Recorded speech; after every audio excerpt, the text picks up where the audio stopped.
Question number 2. If you were informed by the superintendent that significant budget cuts were necessary for year 2010-2011, list 2 programs you believe should not be touched and why. Ms. Delta.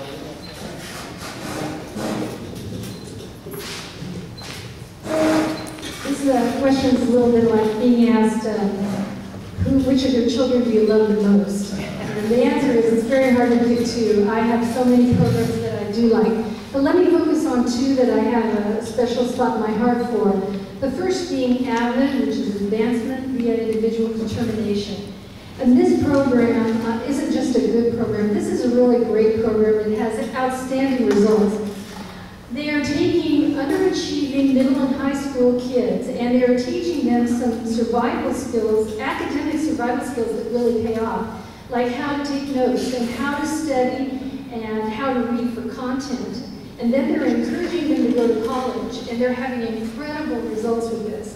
Our director of AVID at Ramona, which is a national demonstration school, which means it's one of the best, tells me that last year they had 104 seniors. 103 of them were accepted into 4-year universities. They had 350 college acceptances and 1.6 million of financial aid in that program alone. So I do really love AVID. I will tell you, though, that we've already had to cut AVID, so even the best programs that we have, we've had to make cuts on already, so I can only imagine what's coming.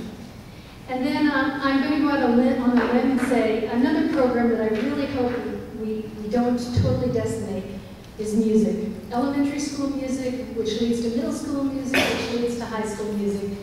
And I could go on and on about statistics. I could tell you that why music makes better students, why it helps in math, why it helps in literacy, and how it helps students develop.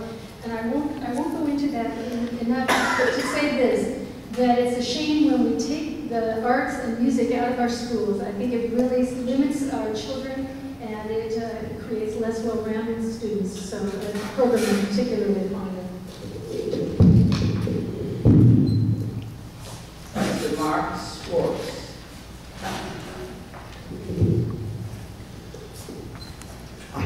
My philosophy regarding the making cuts, I don't really have 2 particular programs that are cut. I would look at all programs and determine the effectiveness of the program itself. That would be more important to me. I'm a believer that you need to be connected to the school, be it music, be it sports, be it a drama club, whatever it is. The more the student is connected to the school, the more likely they're going to achieve. So one of the primary factors when I'm looking at programs is number 1, is it effective? Number 2, is it reaching the goals of the board that the board has set up? And number 3, is there research to continue to support that particular program to help it, to make sure that long history that it will be successful?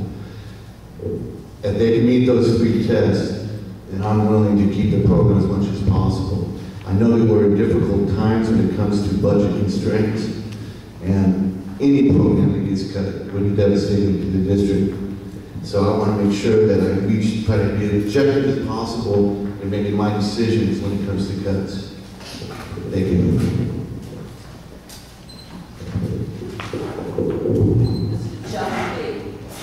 Thank you, Senator. Unfortunately, we've been in a budget cutting mode for several years. I've had to note some $40 to $60 million so far. Considering the state's consistent underfunding of education, we believe more cuts will be coming in January of 2010. I think we need to remember that 80% of our money comes from the state, and the 20% we get from local taxes. If the taxes go down, then the state is supposed to backfill those. We also have to remember that more than 90% of our general fund budget involves people, both certificated and classified. What programs can be protected depends on the amount of cuts that are coming from the state. During the last 2 rounds of cuts, we tried to keep those cuts as far away from the classroom as possible. I know that Kathy was also very much an advocate of that. The two programs that we kept were also very important. One was music, as we noted before. As a matter of fact, when you look at the scores we just received, the state testing program verified that students that are in music programs perform better on tests, almost across the board, than if they did not have that music experience. The other thing that I know we'll hang with consistently would be safety and security. We cannot have a school operating without it being a safe place to be. So when we look at school resource officers and look at campus aides and look at discipline, those are the kinds of things that we just have to have. One of the things we need to remember is we have a superintendent, and we hire that superintendent to make recommendations. We'll look at those. But maybe as important is we have a community-based budget reduction committee, and they'll bring forth recommendations as they did last time, and we'll certainly look at those.